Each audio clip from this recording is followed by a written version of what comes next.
Praise the Lord Jesus Christ. எனக்கு அன்பான வாலிப செல்வங்க எல்லாரும் எப்படி இருக்கீங்க? என்னோட கூட நீதிமொழியின் புஸ்தகம் 10வது அதிகாரம் 22வது வசனம். கர்த்தரின் ஆசீர்வாதமே ஐஸ்வர்யத்தை தரும், அதனோடு அவர் வேதனையை கூட்டார். ஆமீன்.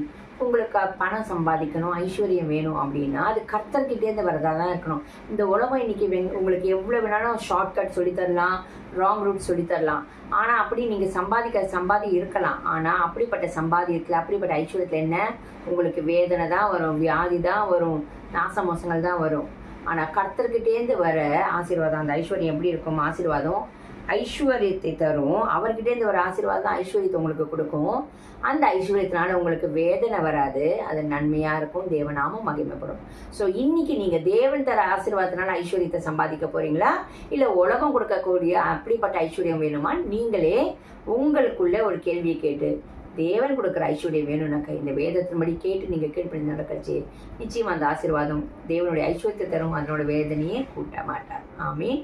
God bless you.